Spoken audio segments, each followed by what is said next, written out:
السلام علیکم ورحمۃ اللہ وبرکاتہ۔ نحمدہ و نصلی علی رسولہ الکریم، اما بعد فاعوذ باللہ من الشیطان الرجیم، بسم اللہ الرحمن الرحیم۔ ربنا لا تؤاخذنا ان نسینا او اخطأنا ربنا ولا تحمل علینا اصرا کما حملته علی الذین من قبلنا ربنا ولا تحملنا ما لا طاقة لنا به واعف عنا واغفر لنا وارحمنا انت مولانا فانصرنا على القوم الكافرین۔ صدق اللہ العظیم۔ دعا کے حوالے سے کچھ معروضات آپ کے سامنے مزید پیش کرنا چاہتا ہوں۔ دعا کی حقیقت اور دعا کے قبولیت کے حوالے سے گزشتہ نشست میں تفصیل سے بات ہو چکی ہے۔ دعا کے آداب کیا ہیں؟ جب ہم دعا مانگنے کے لیے اللہ تعالیٰ کے حضور حاضر ہوں تو اس میں وہ کون سی چیزیں ہیں کہ جن کا ہمیں خیال کرنا چاہیے؟ یقینی بات ہے کہ انسان اللہ تعالیٰ کے حضور جا رہا ہے اور اپنی نافرمانیاں، اپنی کوتاہیاں، اپنی غلطیاں وہ اس کے سامنے ہیں، اور ضرورت ایسی ہے کہ وہ پوری ہو سکتی ہے تو اللہ تعالیٰ کی ذات سے اور اللہ تعالیٰ کے دربار سے، اور کہیں اور سے وہ پوری بھی نہیں ہو سکتی۔ لہذا بہت احتیاط سے، بہت سوچ کے اور سمجھ کے، اور بہت یوں سمجھیے کہ جیسے تلوار کی دھار کے اوپر قدم ہوتا ہے، اس طریقے پر انسان کو دعا کے لیے حاضر ہونا چاہیے۔ پہلی چیز، اپنے آپ کو کائنات کا کمترین انسان اور کمترین مخلوق سمجھنا چاہیے۔ اللہ تعالیٰ کی نعمتیں، اللہ تعالیٰ کی رحمتیں، اللہ تعالیٰ کا کرم، اللہ تعالیٰ کی عنایات وہ بے انتہا ہیں۔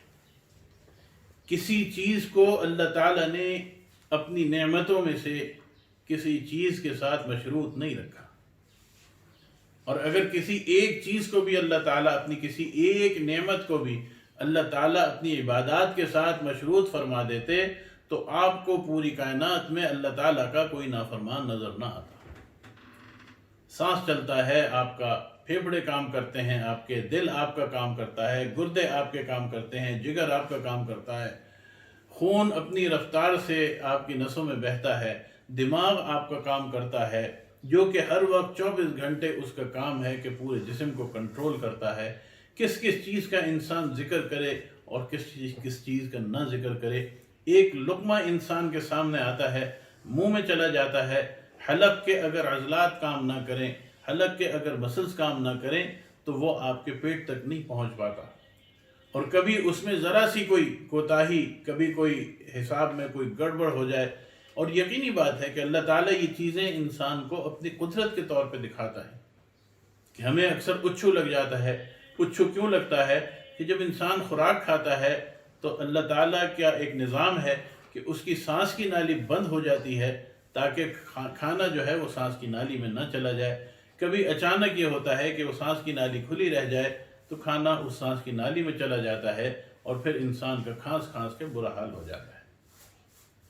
یہ نعمتیں اللہ تعالیٰ کی سوچ کے جب انسان اللہ تعالیٰ کے حضور جا کے بیٹھتا ہے تو ایک وہ شخص کہ جس کی نظر پوری طور پہ ان نعمتوں کے اوپر ہو، پھر اس کی ہمت نہیں ہوتی کہ وہ اللہ تعالیٰ سے کچھ مانگ سکے۔ وہ پھر انتہائی شرمندہ ہوتا ہے، انتہائی وہ اپنے آپ کو کمتر محسوس کرتا ہے۔ تو اللہ تعالیٰ کے حضور جب جا کے بیٹھیں تو شرمندہ ہو کے بیٹھیں، اپنے آپ کو ندامت اور اپنے ساتھ اپنے آپ کو نادم کر کے بیٹھیں۔ پھر یہ بھی لکھا ہے علماء نے کہ دعا مانگتے وقت، ویسے تو مانگنے میں پابندی نہیں، آپ کسی وقت بھی دعا مانگ سکتے ہیں، لیکن کوشش انسان کو یہ کرنی چاہیے کہ جب انسان اللہ تعالیٰ سے دعا مانگے تو انسان پاکی کی حالت میں ہو، باوضو ہو۔ پھر بعض اوقات کہ جب انسان کے اوپر کوئی بڑا مسئلہ آیا ہوا ہو، اور بڑا مسئلہ کیا، میں تو تجویز کیا کرتا ہوں کہ انسان روزانہ کے معمولات میں اس چیز کو شامل کرے کہ 2 رکعت نماز صلاۃ حاجت اور 2 رکعت نماز صلاۃ شکرانہ پڑھے۔ شکرانہ کس چیز کا؟ کہ اللہ تعالیٰ تو نے مجھے جو نعمتیں دی ہیں ان کے شکر کے طور پہ میں یہ 2 رکعت نماز پڑھ رہا ہوں، اور حاجت کہ پھر 2 رکعت نماز پڑھ کے اللہ تعالیٰ سے دعا مانگے۔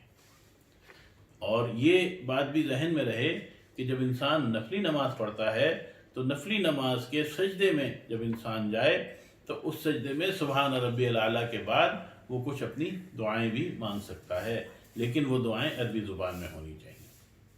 قرآن کریم کی آیات وہ پڑھ سکتا ہے، رسول کریم صلی اللہ علیہ وسلم کی جو آپ نے جو دعائیں تعلیم فرمائیں وہ اس میں پڑھی جا سکتی۔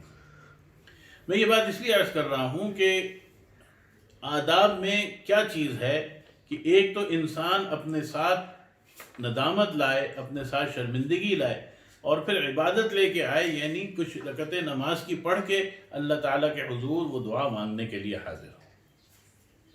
پھر دوسری چیز، یعنی ایک تو دعا کے آداب ہیں اور ایک دعا کا طریقہ۔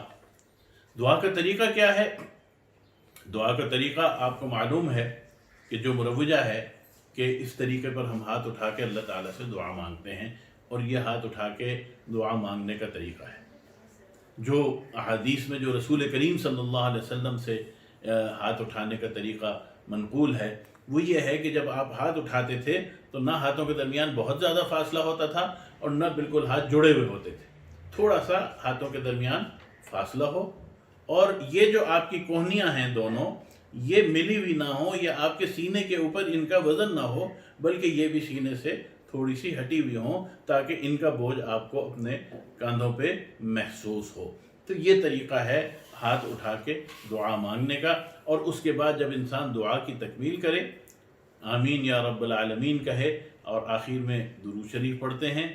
جب دعا انسان ختم کرے تو درود شریف پڑھتا ہے، اس وقت انسان اپنے چہرے پہ اس طرح ہاتھ پھیر لے۔ یہ دعا کو مکمل کرنے کا طریقہ ہے۔ تو آج کے جو اس سبق میں ہم نے دعا مانگنے کا یعنی اس کے آداب کہ کیا طریقہ ہو، کس ادب کے ساتھ انسان جائے، باوضو ہو، نماز پڑھ کے جائے، اور پھر یہ کہ قبلہ رو ہو کے بیٹھے۔ اس کے بعد یہ کہ کسی تنہائی میں اگر کسی جگہ بیٹھ کے دعا مانگے تو بہت اچھی بات ہے، لیکن اگر مسجد میں بیٹھا ہوا ہے، لوگ آ جا رہے ہیں، تو وہاں بھی انسان دعا مانگ سکتا ہے جتنی دیر دعا مانگے، اور اپنے پوری توجہ کے ساتھ اللہ تعالیٰ کے حضور حاضر ہو کے یہ سوچ کے کہ میں اس وقت اللہ تعالیٰ کے حضور میں بیٹھا ہوں دعا مانگے۔ اور دوسری بات یہ کہ دعا مانگنے کا طریقہ کیا ہے وہ بھی آپ کو بتا دیا۔ آج کا سبق یہیں تک ہے، انشاءاللہ آئندہ نشست میں اس سلسلے میں مزید گفتگو ہوگی۔ اللہ تعالیٰ ہمیں دعا مانگنے کی بھی توفیق عطا فرمائے، اور اللہ تعالیٰ ہماری مانگی ہوئی دعاؤں کو اپنی بارگاہ میں قبولیت کا درجہ بھی عطا فرمائے۔ وآخر دعوانا ان الحمد للہ رب العالمین۔